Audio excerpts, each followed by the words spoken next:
प्यारे बच्चों, आज हम लोग कक्षा 12 के भौतिक विज्ञान में जो इसका प्रथम अध्याय है, अध्याय 1 वैद्युत आवेश तथा क्षेत्र को पढ़ेंगे। और ये जो अध्याय है स्थिर वैद्युतिकी के अंतर्गत आता है। स्थिर वैद्युतिकी का अर्थ है कि जिसमें स्थिर चार्ज हो, यानी जिसमें वैद्युत का जो स्रोत है, हमारा आवेश, वो स्थिर हो, उसको हम लोग स्थिर वैद्युतिकी कहते हैं, उस इकाई को। तो इस अध्याय में सबसे पहले हमारा है वैद्युत आवेश। तो वैद्युत आवेश तो जो हमारा पूरा विद्युत वाला चैप्टर है, या एक प्रकार से हम कह सकते हैं पूरा पहला जो पार्ट है फिजिक्स का कक्षा 12 में, वो वैद्युत आवेश से संबंधित है। इसलिए वैद्युत आवेश के बारे में सबसे पहले हमको जानकारी होनी चाहिए हमको। तो वैद्युत आवेश के बारे में सबसे पहले लगभग 600 ईसा पूर्व थेल्स नामक वैज्ञानिक ने बताया था। तो उन्होंने बताया था कि जैसे किसी वस्तु को अगर किसी अन्य वस्तु, जैसे कांच की छड़ हमने कहा, उन्होंने बताया कि जैसे कांच की छड़ को अगर रेशम से रगड़ा जाए तो कांच की छड़ से कुछ इलेक्ट्रॉन रेशम में स्थानांतरित हो जाते हैं।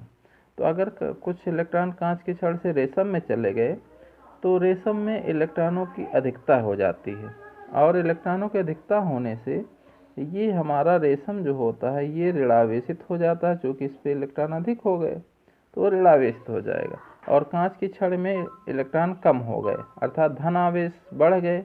क्योंकि हम लोग जानते हैं कि कोई भी पदार्थ होता है वो परमाणुओं से मिलकर बना होता है, और किसी भी परमाणु में जितने इलेक्ट्रॉन होते हैं उतने ही प्रोटॉन होते हैं, बराबर और विपरीत आवेशित होते हैं, और वो वस्तु प्राकृतिक रूप से उदासीन होती है। तो अगर इसमें से कुछ इलेक्ट्रॉन इसमें चले गए तो ये ऋणावेशित हो जाएगा, और कांच की छड़ हमारी क्या हो जाएगी, धनावेशित। तो इस प्रकार से हम कह सकते हैं कि वैद्युत आवेश जो हमारा है वो दो प्रकार के हो गए, एक ऋणावेश और एक धनावेश। तो दो प्रकार के वैद्युत आवेश होते हैं, ऋणावेश और धनावेश। तो वैद्युत आवेशों को और अधिक थोड़ा सा हम अच्छे से समझेंगे। इसके लिए हम लोग वैद्युत आवेशों के कुछ मूल गुणधर्म होते हैं, उसके बारे में भी हम लोग यहाँ पढ़ेंगे।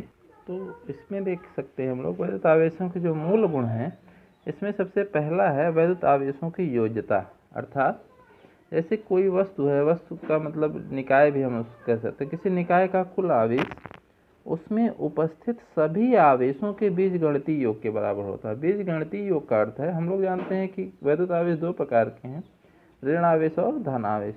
तो किसी वस्तु पर ऋण आवेश भी हो सकते हैं और धन आवेश भी उपस्थित हो सकते हैं। तो जैसे हमने कहा कि किसी वस्तु पर मान लीजिए कि कई चार्ज हैं, तो +3 कूलाम हमने कहा, सी कूलाम आवेश का जो मात्रक होता है कूलाम, अभी हम लोग पढ़ेंगे। +5 कूलाम है एक चार्ज, -2 कूलाम है, -1 कूलाम है। इस प्रकार हम देख सकते हैं इस पर 4 आवेश, अलग अलग आवेश हैं। 5 कूलाम है, 3 कूलाम है, -2 कूलाम, -1 कूलाम। तो हम इस पर, इस वस्तु पर या निकाय पर कुल कितना आवेश है, इसको हम कैसे कह सकते हैं। तो इस पर जो कुल आवेश है, क्योंकि इस पर 4 अलग अलग प्रकार के आवेश हैं, तो इसका जो कुल आवेश है वो इन सभी आवेशों को के बीजगणितीय योग के बराबर हो। बीजगणितीय योग का अर्थ है कि इनको हम चिन्ह से जोड़ देंगे। जैसे हमने कहा +3 कूलाम है, +5 कूलाम है, -2 कूलाम है, -1 कूलाम है। तो यहाँ पर देख सकते हैं ये 5 3 8 कूलाम हो गए, 8 में से 2 निकल जाएगा, 2 1 3 निकल जाएगा, यानी इस पर जो नेट चार्ज बचा हमारा +5 कूलाम। हम कहेंगे इस निकाय पर कुल कितना आवेश है, तो क्या कहा जाएगा कि +5 कूलाम आवेश है। तो इसी को कहा जाता है वैद्युत आवेशों की योज्यता। अब दूसरा जो इसमें गुण है वह है वैद्युत आवेशों का संरक्षण। वैद्युत आवेशों का संरक्षण का अर्थ है कि विलगित निकाय का कुल आवेश संरक्षित होता है। विलगित निकाय का मतलब है एक वस्तु है, उस वस्तु को अगर हम किसी दूसरी वस्तु के पास ना ले जाएं या संपर्क में ना ले जाएं, तो उस पर जो नेट चार्ज है, वो परिणामी आवेश है, वो नहीं बदलेगा। यानी ये आवेश का जो चार्ज होता है अपने आप नष्ट नहीं होता है, और अपने आप उत्पन्न नहीं होता है। यानी आवेश को हम इस प्रकार से उत्पन्न नहीं कर सकते हैं और नष्ट नहीं कर सकते हैं। जैसे हमने कहा ये वस्तु है, इसमें देख सकते हैं हम लोग इसका जो नेट चार्ज है, परिणामी आवेश, वो +5 कूलम है। तो अगर इसे किसी दूसरी वस्तु के संपर्क में न लाया जाए, दूसरी वस्तु के पास न ले जाया जाए, तो इसमें जो चार्ज है +5 कूलम ये बना रहेगा, यानी अपने आप ये नष्ट नहीं होगा। इसी को कहा जाता है वैद्युत आवेशों का संरक्षण। तीसरा जो हमारा है इसका मूल गुण, वो आवेश का क्वांटमीकरण। क्वांटमीकरण का अर्थ है कि जो किसी वस्तु पर जो आवेश हमारा होता है, वो वैद्युत आवेश हमेशा ई के पूर्ण गुणज में होता है। ई के पूर्ण गुणज का अर्थ है कि ई जो हमारा है ये आवेश की एक यूनिट है, आवेश की एक इकाई है। तो ई का मान जो है, जो इलेक्ट्रॉन का आवेश होता है 1.6 × 10⁻⁹ कूलम वो होता है। तो किसी भी वस्तु पर, अभी हम लोगों ने पढ़ा, जब किसी एक वस्तु को दूसरी वस्तु से रगड़ा जाता है या रब किया जाता है, या किसी भी प्रकार से किसी वस्तु को जब आवेशित किया जाता है, तो आवेश हमेशा इलेक्ट्रॉन दे के या उस वस्तु से इलेक्ट्रॉन निकाल के किया जाता है। तो जब इलेक्ट्रॉन को हम देते हैं या उस वस्तु से इलेक्ट्रॉन निकालते हैं, तो वह वस्तु आवेशित हो जाती है। तो चूंकि हम लोग इलेक्ट्रॉन उस वस्तु को देते हैं या निकालते हैं, इसलिए हमेशा उस वस्तु पर जो आवेश होता है वो जितने इलेक्ट्रॉन हमने दिया या लिया उसके बराबर नहीं होता है। जैसे हमने कहा कि एक वस्तु में 5 इलेक्ट्रॉन चले गए, तो उस पर 5 कूलम आवेश नहीं होता है। उस पर जो आवेश होगा वो हम कैसे निकालेंगे, वो निकालेंगे Q = N × E से। ई का मतलब है ई एक इलेक्ट्रॉन के चार्ज के बराबर होगा, और जिसका मान होता है 1.6 × 10⁻⁹ जैसे हमने कहा कि एक वस्तु पर 5 इलेक्ट्रॉन एक्स्ट्रा हो गए, यानी एक वस्तु को हमने 5 इलेक्ट्रॉन दिया, तो उस पर जो आवेश होगा वो वहाँ पर हम लोग निकालेंगे कि N बराबर, यहाँ फिर 5 लिखेंगे, 5 गुणे, और फिर ई का मान रखेंगे 1.6 × 10⁻⁹ कूलम। तो जो कुल आवेश होगा यहाँ पर वो हो जाएगा, यहाँ मल्टीप्लाई करेंगे तो 16×5 = 80, यानी 8 × 10⁻⁻19 कूलम। तो अगर उस वस्तु को 5 इलेक्ट्रॉन मिले हैं, तो उस पर जो आवेश होगा वो 5 इलेक्ट्रॉन कितना आवेश लेकर के गए। तो हम लोग जानते हैं एक इलेक्ट्रॉन जो हमारा आवेश लेके जाता है वो लेके जाता है 1.6 × 10⁻⁹ कूलम। यानी एक इलेक्ट्रॉन अगर किसी वस्तु पर जाएगा तो वह वस्तु इतनी आवेशित हो जाएगा। 5 इलेक्ट्रॉन गए तो 5 × 1.6 × 10⁻⁹ यानी 8 × 10⁻⁹ कूलम। तो चूंकि एक इलेक्ट्रॉन जाएगा या 2 इलेक्ट्रॉन जाएंगे या 3 इलेक्ट्रॉन जाएगा, इस प्रकार से, तो आवेश हमेशा ई के ही गुणज में होंगे। पूर्ण गुणज का मतलब ये कभी भी आधा इलेक्ट्रॉन नहीं जाएगा या किसी भी फ्रैक्शन में नहीं जाएगा, इसलिए जो उस पर आवेश की मात्रा होगी वो ई के पूर्ण गुणज में ही होगी। इसलिए इसको कहते हैं आवेश का क्वांटमीकरण, यानी पैकेट के रूप में जाता है आवेश, या इतना जाएगा या इसका 2 गुना जाएगा या इसका 3 गुना जाएगा। इस तरह से उसको इसी गुण को आवेशों का क्वांटमीकरण कहते हैं। आवेश का जो मात्रक होता है वो होता है कूलम, और इसको हम लोग कैपिटल C से दिखाते हैं इंग्लिश में। और चूंकि ये कूलम जो हमारा एक बड़ा मात्रक है, किसी वस्तु पर जो आवेश होता है वो बहुत ही छोटी आवेश होते हैं। कूलम हमारा बहुत बड़ा मात्रक है आवेश का, इसलिए हम लोग अभी जब न्यूमेरिकल प्रॉब्लम देखेंगे तो हम देखेंगे वहाँ पर दिया रहेगा किसी वस्तु पर 1 माइक्रो कूलम आवेश है या 1 नैनो कूलम है या 10 नैनो कूलम है। तो इस प्रकार से उसको भी हम लोग समझ लें। जैसे 1 माइक्रो कूलम बराबर कितना आवेश होता है, तो 1 माइक्रो मतलब होता है 10⁻⁶, तो 10⁻⁶ कूलम, और 1 नैनो कूलम होता है 10⁻⁹ कूलम। अगर पिको कूलम दिया 10⁻12 कूलम। इस प्रकार से हम छोटे छोटे जो मात्रक हैं उनको हम लोग बदल सकते हैं कूलम में। तो हमको न्यूमेरिकल प्रॉब्लम में उसको कूलम में बदल करके लिखना होगा, इसलिए इसको हम लोगों को याद रखना है। अगली जो इसमें हमको महत्वपूर्ण चीज़ है हमारे सिलेबस के लिहाज से, वो है कूलम का नियम। कूलम का नियम जो बताता है कि 2 आवेश अगर एक दूसरे से कुछ दूरी पर हों तो हम लोग जानते हैं कि उनके बीच एक बल कार्य करता है। तो वो जो बल होता है कितना लगता है और किस दिशा में कैसा बल लगता है, वो कूलाम का नियम बताता है। तो इस नियम के अनुसार, ये नियम कूलाम ने दिया था इसीलिए इसको कूलाम का नियम कहते हैं। तो दो स्थिर बिंदु आवेश का मतलब होता है, पहली चीज़ तो स्थिर है, और बिंदु आवेश जो हमारे यानी जो आवेश हैं वो बहुत ही एक सूक्ष्म भाग में है, यानी बहुत फैले हुए आवेश नहीं हैं, उसके लिए हम आगे पढ़ेंगे। तो ये बिंदु आवेश की बात की, यानी पॉइंट चार्ज बहुत छोटे से भाग में केंद्रित हैं। तो दो स्थिर बिंदु आवेशों के बीच लगने वाला जो बल होता है, ये आवेशों के परिमाणों के गुणनफल के अनुक्रमानुपाती, यानी उसके कितना परिमाण है उसके अनुक्रमानुपाती तथा उनके बीच की दूरी के वर्ग के व्युत्क्रमानुपाती होता है। जैसे हमने कहा कि ये दो चार्ज हैं, एक दूसरे से कुछ दूरी बिंदु आवेश यानी बहुत ही सूक्ष्म भाग में है, इसको हमने कहा कि ये Q1 है और ये Q2 है। अभी हम जनरली जब बात करेंगे तो धन आवेशों की ही बात करेंगे।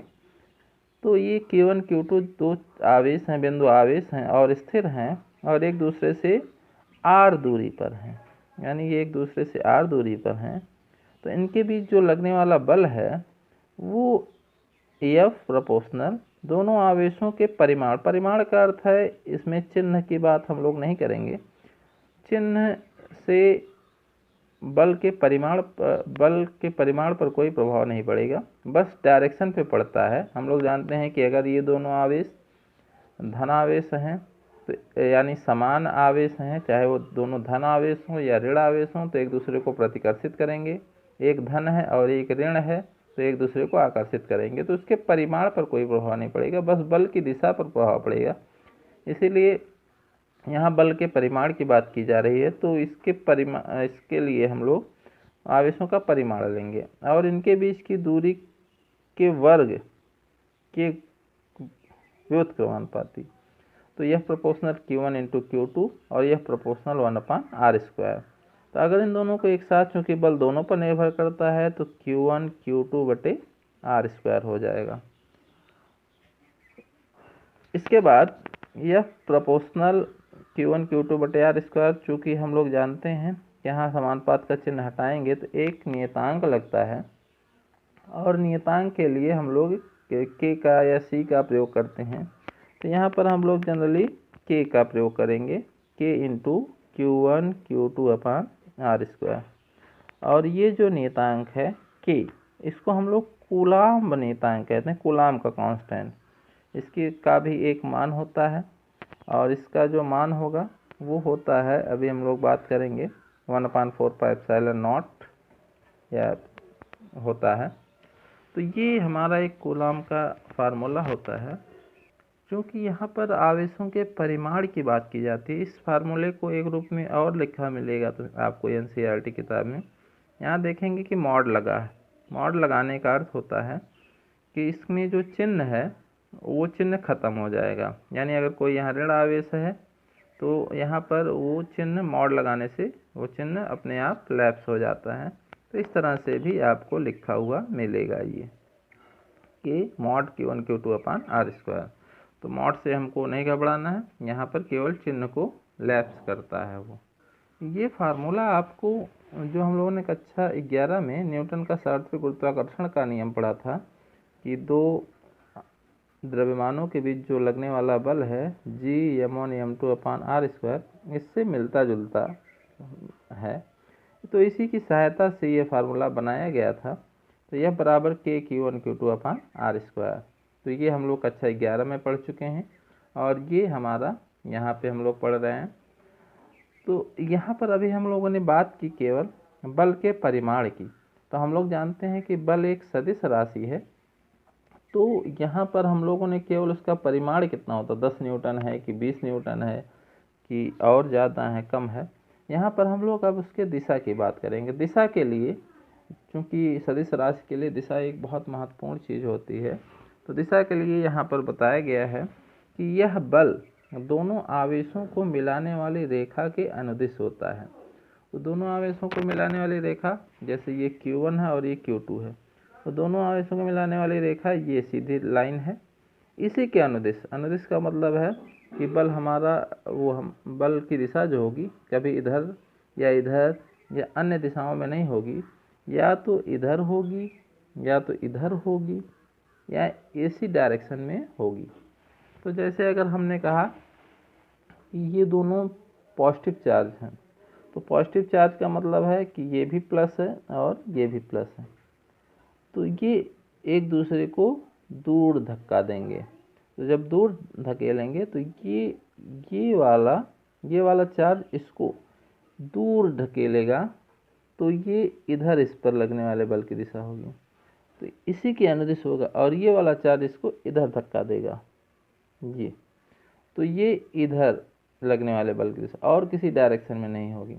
अगर मान लीजिए कि ये अगर निगेटिव चार्ज होता, अगर हम मान लीजिए ये निगेटिव चार्ज होता, ये माइनस, तो ये आवेश इसको अपनी तरफ खींचता, जब अपनी तरफ खींचता तो लगने वाले बल की दिशा फिर हमारी इधर हो जाती एफ, और अगर ये इसको अपनी तरफ खींचता, क्योंकि ये ऋण है और ये धन है, तो इसको अपनी तरफ खींचता तो लगने वाले बल की दिशा इधर हो जाती। तो इस प्रकार हम देखते हैं कि ये बल दोनों आवेशों के मिलाने वाली रेखा के अनुदिश ही लगेगा, चाहे इधर लगेगा या इधर लगेगा, इधर लगेगा या इधर लगेगा। तो इस प्रकार से हम लगने वाले बल की दिशा को भी निकाल सकते हैं। यहाँ पर जो कूलाम नियतांक है, वहाँ पर उसका जो मान होता है k बराबर 1/4πε0 या ε0। तो ε0 के बारे में भी हम लोग बात करेंगे। तो ये जो k की पूरी वैल्यू होती है 1/4πε0 की, वो होती है 9 × 10⁹ न्यूटन मीटर स्क्वायर पर कूलाम स्क्वायर। इसके अलावा अगर केवल ε0 की बात करें तो ε0 जो है ये कहाँ से आ जाता है, ये हमारा एक माध्यम का एक गुण होता है, और उसके कारण ये ε0 आता है। तो ε0 की जो वैल्यू होती है, ε0 जो हमारा होता है वो कहलाता है निर्वात की विद्युतशीलता। अगर ये दोनों आवेश, अभी हम लोग मानते हैं जब तक ये नहीं दिया रहेगा कि आवेश कांच में है, अभ्रक में है, माइका में है, मोम में है, तब तक हम लोग उसे निर्वात में ही स्थित मानेंगे, नहीं निर्वात या वायु में स्थित मानेंगे, नहीं तो वहाँ पर दिया रहता है कि ये दोनों आवेश कहाँ किस माध्यम में स्थित हैं। तो उसके लिए हम लोग अगर कुछ नहीं दिया है तो निर्वात ही मानते हैं। तो वहाँ पर 1/4πε0 ε0 की जो वैल्यू निर्वात की विद्युतशीलता है, जिसका मान 8.85 × 10⁻12 कूलाम पर न्यूटन मीटर स्क्वायर होता है।